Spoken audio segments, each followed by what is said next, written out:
எல்லாத்துக்கும் ஹாய் வணக்கம் and welcome back to Jaya's life. இது தீபாவளிக்கு முன்னாடி ஊருக்கு போகிறதுலேருந்து தீபாவளி அங்கே எப்படி செலிப்ரேட் பண்ணணும், அது மட்டும் இல்லாமல் ரிட்டர்ன் வந்தது எல்லாத்தையும் ஒரு சின்ன சின்ன கிளிப்பிங்ஸாக உங்களுக்கு எடுத்து அப்லோட் பண்ணியிருக்கேன். கண்டிப்பாக இந்த வீடியோ உங்களுக்கு பிடிக்கும் அப்படின்னு நினைக்கிறேன். பிடிச்சிருந்தா லைக் பண்ணிக்கோங்க, ஷேர் பண்ணிக்கோங்க, அப்படியே நம்ம வீடியோவை கமெண்ட் பண்ணிக்கோங்க. டீ பிரேக் எடுக்கலாம் அப்படின்னு சொல்லிட்டு ஒரு 7:30க்கு மேலே ஒரு ரெஸ்டாரண்ட்டில் நிறுத்தியிருந்தோம். புதுசாக ஆரம்பிச்சிருப்பாங்க போல். எல்லாமே அங்கே நல்லா இருந்தது. சைடில் டெக்கரேட்டிவானது இந்த வச்சுருக்காங்க பார்த்தீங்களா, இந்த ஸ்டாச்சுவில் ஹாப்பி ஃபேமிலின்னு எழுதியிருந்தது. அதை பார்க்கும்போது எனக்கு ரொம்ப நல்ல ஒரு வைப்பாக இருந்தது. ஏன்னா எப்போவுமே ஃபேமிலின்னு பேசிகிட்டு இருக்கிற ஒரு ஆளுக்கு அதை பார்த்தோன்னே ரொம்ப நல்லா இருந்தது. அதுக்கப்புறம் நிறைய மண் குதிரைகள், மண்ணால் ஆன பொருட்கள் நிறைய வச்சுருந்தாங்க. டாய்ஸ் எல்லாம் இருந்தங்காட்டி பாப்பாவுக்கு அங்கேருந்து வர்றதுக்கு மனசே இல்லை. சரி அப்பாவும் அண்ணாவும் அங்கே காஃபி கிடையாது அப்படின்னு சொன்னதுனால பக்கத்தில் போய் குடிச்சிட்டு வரோம், அது வரைக்கும் இங்கே டைம் ஸ்பெண்ட் பண்ணுங்க அப்படின்னு சொல்லிட்டாங்க. நாங்களும் இதுதான் வசதியாக போச்சு அப்படிங்கிறதுக்காக 2 பேரும் இருக்கிற டாய்ஸ் எல்லாத்தையும் விளையாண்டுட்டு கொஞ்சம் கொஞ்சம் கிளிப்பிங்ஸும் எடுத்துகிட்டு இருந்தோம். ரெஸ்ட் ரூம் போகலான்னு சொல்லி அங்கே போயிருந்தேன். ரெஸ்ட் ரூம் அவ்வளோ சூப்பராக இருந்தது. எனக்கு புதுசாக இருந்தங்காட்டி அதை பார்க்குறக்கு இன்னும் கொஞ்சம் நேரம் அங்கே டைம் ஸ்பெண்ட் பண்ணலாம் அப்படிங்கிற மாதிரி இருந்தது. என்ன அப்படின்னு கேட்டிங்கன்னா, மிரரில் 7 டைப் ஆஃப் லைட்ஸ் போட்டிருந்தாங்க. ஒவ்வொன்றும் ஒவ்வொரு மாதிரி அப்ளை பண்ணியிருந்தாங்க. அதுக்கப்புறம் பார்த்திங்க அப்படின்னா நைட்டு ஒரு 12 அந்த மாதிரி வீட்டுக்கு வந்துட்டோம்.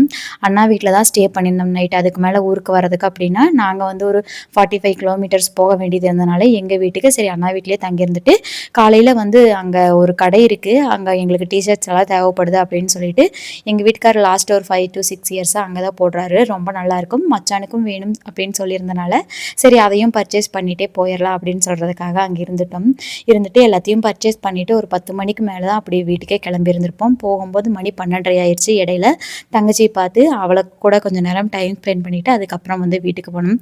வீட்டுக்கு போனோன்னே பார்த்திங்க அப்படின்னா தாத்தாக்கு எல்லாத்துக்குமே ரொம்ப ஹாப்பியாக இருந்தது. அதுக்கப்புறம் ஆதினிக்குமே ரொம்ப ரொம்ப ஹாப்பியாக இருந்தது. ஊருக்கு போனோன்னே எல்லாத்தையும் பார்த்துட்டோம் அப்படிங்கிற மாதிரி. எப்போ ஆதினிக்கு இங்கே இருக்கிறத விட ஊருக்கு போகிறது தான் ரொம்ப பிடிக்கும். ஏன்னா அங்கே செல்லம் கொடுக்கறதுக்கு நிறைய ஆளுங்க இருந்துகிட்டே இருக்கிறாங்க. எனக்கும் அம்மா வீடு பக்கம்தான், ஒரு 1/4 மணி நேரம் இல்லாட்டி 20 மினிட்ஸில் அம்மா வீட்டுக்கு நாங்கள் போயிடுவோம். 17 கிலோமீட்டர் மட்டும்தான். ஸோ அதனால் காலையில் ஆனால் இங்கே இருப்போம், நைட் ஆனால் நினச்சா அங்கே போயிடுவோம். அந்த மாதிரி தான் இருக்கும். இது ஒரு பெரிய வரப்பிரசாதம் மாதிரி தான் நான் நினைக்கிறேன். ஏன்னா ஒரு சிலருங்களாம் தூரமாக இருக்கிறாங்க, போகணும்னு நினச்சா கூட போக முடியாது. ஆனால் எனக்கு அப்படி இல்லை. தடிக்கு விழுந்தா அந்த வீடு, தடிக்கு விழுந்தா இந்த வீடு அப்படிங்கிற மாதிரி தான் நான் அடிக்க ஒருக்கா போயிட்டுருப்பேன். காலையில் பார்ப்பாங்க எல்லோரும் நான் இங்கே இருக்கிற மாதிரி இருக்கும், சாயந்தரம் கேட்பாங்க நான் ஊரில் இருக்கேன் அப்படிங்கிற மாதிரி தான் இருக்கும். வந்த உடனே துணிகள்லாம் நிறைய இருந்தது. நானும் குளிச்சுட்டு சரி துணிகள் எல்லாம் காய போட்டுடலாம், அத்தை மிஷினில் போட்டு விட்டுருந்தாங்க அப்படின்னு சொல்லிட்டு அது எல்லாம் எடுத்து வச்சுட்டு கொஞ்சம் நேரம் டைம் ஸ்பெண்ட் பண்ணிக்கிட்டு இருந்தோம். அதுக்கப்புறம் பார்த்திங்க அப்படின்னா நெக்ஸ்ட் டே இன்னும் பண்ணல, கொஞ்சம் நேரம் ரிலாக்ஸ் பண்ணிக்கிட்டு அதுக்கப்புறம் இருக்கிற வேலைகளெல்லாம் பார்த்துட்டு இருந்தோம். நல்ல தண்ணிக்கு பஞ்சமாக இருக்குதுன்னு சொல்லிட்டு அதை சொல்லிகிட்டே இருந்தாங்க. நல்ல தண்ணியே வரல, நோம்பினாலும் நல்ல தண்ணி இல்லாமல் என்ன பண்ணுறது அப்படின்னு சொல்லிட்டு சரி நீ ட்ரம்மெல்லாம் கழுவு, பக்கத்து வீட்டில் நல்ல தண்ணி வருதாமல் எடுத்துக்கொண்டு வந்துடலாம் அப்படின்னு சொல்லிட்டு இருந்தாங்க. அந்த டைம் தான் எங்கள் வீட்டுக்கார் கேட்டார், நீ ட்ரம்மு தான் கழுவுறே இல்லை பாத்திரத்தையெல்லாம் இதை உடச்சி எடுக்கிறியே அப்படிங்கிற மாதிரி. ஏன்னா அதை பெரிய பாத்திரமாக இருந்தது, கொஞ்சம் உருட்டி கழுவிட்டே இருந்தங்காட்டி நல்லா சத்தம் கேட்டுச்சான். அங்கே வரைக்கும் சத்தம் கேட்குது அப்படின்னு சொன்னார். சரின்னு சொல்லிட்டு தண்ணியெல்லாம் பிடிச்சி எல்லாம் ஊற்றி வச்சுட்டு அதுக்கப்புறம் பார்த்திங்க அப்படின்னா பைப்லேயே வர ஸ்டார்ட் ஆயிடுச்சு. இப்படி தாங்க ஒவ்வொரு டைமும் போய் பக்கத்தால் டேங்க்கில் அப்படி இப்படின்னு தண்ணி எடுத்துகிட்டு வருவோம். எடுத்துகிட்டு வந்தோடனே பார்த்திங்க அப்படின்னா நம்மளுக்கே தண்ணி வர ஸ்டார்ட் ஆயிடும். இனி என்ன பண்ணுறது, நம்ம சமந்தேதான் ஆகிற மாதிரி பொழப்பு அப்படின்னு சொல்லிட்டு கழுவுறக்கெல்லாம் நிறைய பாத்திரம் இருந்தது. உள்ளேயும் சிங்க் இருக்குது. ஆனால் அத்தைக்கும் எனக்கும் அது பிடிக்காது. வெளியே கழுவுணும் அப்படின்னா உள்ள வாசம் இல்லாமல் கொஞ்சம் நீட்டாக இருக்கிற மாதிரி இருக்கும். நிறைய ஆடப்பாடலாக இருக்குங்காட்டி கமத்தியும் வச்சுக்கலாம். சைடில் ஸ்லாப்ஸ் எல்லாம் 2 3 இருக்குது, கீழே இருந்து மேலே வரைக்கும். ஸோ எங்கள் 2 பேத்துக்குமே வெளியே கழுவுறத ரொம்ப பிடிக்கும். அதனால் நிறையா பாத்திரம் சேர வச்சு எடுத்துகிட்டு ஒட்டுக்கா வெளியே வச்சு கழுவி வச்சிட்டோம்னா நல்லா இதாயிரும்.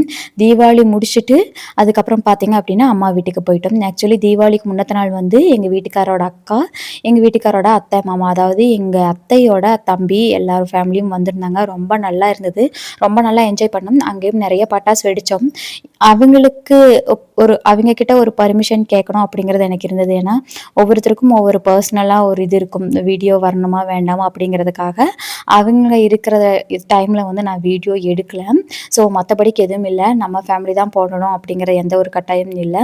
எல்லாத்துக்கும் நல்லா டைம் ஸ்பெண்ட் பண்ணிவிட்டு அவங்க கூட நல்லா ஜாலியாக என்ஜாய் பண்ணிவிட்டு நான்வெஜ் எல்லாம் செஞ்சு சாப்பிட்டுட்டு அதுக்கப்புறம் பார்த்திங்க அப்படின்னா நோம்பி நாள் காலையில் எழுந்திரிச்சு வீடெல்லாம் தொடச்சி விட்டுட்டு நாங்களும் சப்பாத்தி செஞ்சு குருமா வச்சு சாமியெல்லாம் கும்பிட்டுட்டு டைம் ஸ்பெண்ட் பண்ணிவிட்டு அதுக்கு மத்தியானத்துக்கு மேலே அப்பா வீட்டுக்கு வந்துட்டோம். ஸோ அதனால் அவங்களோட பெர்மிஷன் இல்லாமல் வீடியோ போட வேண்டாம் அப்படிங்கிற ஒரு காரணத்துக்காக நான் வீடியோ எடுக்கவே இல்லை. அப்பா இந்த டைம் வந்து உட்காந்துட்டாரு, என்னன்னு தெரியல. இல்லைன்னா எங்களுக்கு பட்டாசு தூக்குறது அவருக்கு வேலையாக இருக்கும். மச்சானும் அக்காவும் முன்னத்த நாளே வந்துட்டு போயிட்டாங்க. எங்களுக்கு அது ஒரு வந்து ரொம்ப மிஸ்ஸிங்ஸாக இருந்தது. இப்படி இல்லை அப்படின்னா 2 பேரும் வந்து 2, 2 அட்டைப்பொட்டி வந்து ஆர்டர் போட்டு வச்சுருவாங்க சிவகாசியில் 2 மாதத்துக்கு முன்னாடியே. நீ வெடி நான் வெடின்னு வச்சோ, என்னடா இவ்வளோ இருக்குது, கடைசியில் தீய பற்றி எல்லாத்தையும் போடு அப்படிங்கிற மாதிரி ஒரு சில டைம் வந்து யோசிப்பாங்க. ஆனால் இந்த தடவை பட்டாசு முடிஞ்சதே தெரியல. ஏன்னா நாங்கள் வந்து அங்கே வீட்லேயும் கொஞ்சம் வெடிச்சிட்டு வந்துட்டோம். அண்ணி பசங்களுக்கும் வந்து கொடுத்து விட்டுட்டோம். எல்லாமே இருந்ததுனால கொஞ்சமாக இருந்ததுங்களா, அதனால் வந்து பார்த்திங்க அப்படின்னா ரொம்ப குறைவாக இருந்த மாதிரி இருந்தது. பெரியம்மாவும் பெரியப்பாவும் வீட்டுக்கு வந்திருந்தனால எல்லாருமே வந்து ஒட்டுக்கா டைம் ஸ்பெண்ட் பண்ணியாட்டு. ஒரே ஒரு குறை மட்டும்தான் இருந்தது. அக்காவும் மச்சானும் பாப்பாவும் இருந்திருந்தா அப்படின்னா இன்னும் இன்னும் நிறைய நிறைய மெமரிஸ் வந்து எங்களுக்கு இருந்திருக்கும். அதனாலேயே என்னமோ தெரியல, அடுத்த நாள் வந்து அமாவாசையாக இருந்தது. குலதெய்வம் கோயிலுக்கு போகலாம் அப்படின்னு சொல்லிட்டு அம்மா வீட்டிலேருந்தே நாங்கள் கிளம்பியிருந்தோம். கிளம்பின உடனே கோயிலுக்கு போனோடனே சொன்னார், நம்ம திடீர்னு பெங்களூர் கிளம்பணும் அப்படிங்கிற மாதிரி சொல்லிட்டாரு. எனக்கு தூக்கி வாரி போட்டுருச்சு. என்னடா ஒரு வாரத்துக்கு இருப்போம் அப்படின்னு சொன்னார், இப்போவே கூட்டிகிட்டு போகிறாரே அப்படின்னு சொல்லிட்டு ஆஃபீஸ் ஒர்க்கு அதனால் நம்ம போயே ஆகணும் அப்படின்னு சொன்னதுனால டக்குன்னு அப்போவே கிளம்பி வந்தாச்சு. ஒரு 3:30க்கு மேலே கிளம்பிட்டோம். கிளம்பின உடனே வந்து சேலமில் சாப்பிட்லாம் அப்படின்னு பிளான் பண்ணிவிட்டு என்னை கூகுளில் பார்க்க சொல்லியிருந்தார். ஹோட்டல் நிலாச்சோறு அப்படின்னு சொல்லிட்டு ஒரு ஹோட்டல் தான் பார்த்துருந்தேன். அங்கே பார்க்குறக்கு எல்லாமே வந்து ரொம்ப ரொம்ப சூப்பராக இருந்தது. அங்கே இருக்கிற டெக்கரேட்டிவ், உட்காரக்கு சேர்லேருந்து, ப்ளே ஏரியாலேருந்து, பார்ட்டி ஹால்லேருந்து எல்லாமே ரொம்ப நல்லா இருந்துச்சு. அதுக்கு மட்டும் இல்லாமல் கை கழுவுறதுக்கு பார்த்தீங்க அப்படின்னா கிணறு மாதிரி அதை பக்கெட் கட்டி விட்டு பக்கத்துலேயே வாஷ் பேஷனும் வச்சுருந்தாங்க. ஒவ்வொன்றும் வந்து டிஃப்ரெண்ட்டாக யூனிக்காக இருந்தது. இந்த மாதிரி பெங்களூரில் பார்த்து பழகினதுக்கப்புறம் சேலமில் வந்து ஃபீல் பண்ணுறது ரொம்ப ரொம்ப நல்லா இருந்துச்சு. ஆனால் பெங்களூர்லேயே இந்த மாதிரி ஒரு அட்மாஸ்பியரை நான் ஃபீல் பண்ணினது கிடையாது. அங்கே வந்து நிறைய வந்து நம்மளோட என்ன சொல்கிறது, பாரம்பரிய கலாச்சாரத்தை வந்து நிறையா இம்ப்ளிமெண்ட் பண்ணி ரொம்ப ரொம்ப நல்லா இருந்தது. பார்க்குறதுக்கு இன்னும் கொஞ்ச நேரம் கிடைக்காதா அப்படிங்கிற மாதிரி தான் இருந்தது. சரி நம்ம போய் ஆகணும், நைட் ட்ராவல் பண்ணுறோம் அப்படின்னு சொல்லிட்டு கிளம்பியாச்சு. இப்போல்லாம் வந்து பார்த்திங்க அப்படின்னா அதனை பின்னாடி தான் தூங்கிக்கிறாங்க. ஸோ இந்த வீடியோ உங்களுக்கு பிடிக்கும்னு நினைக்கிறேன். தேங்க்யூ.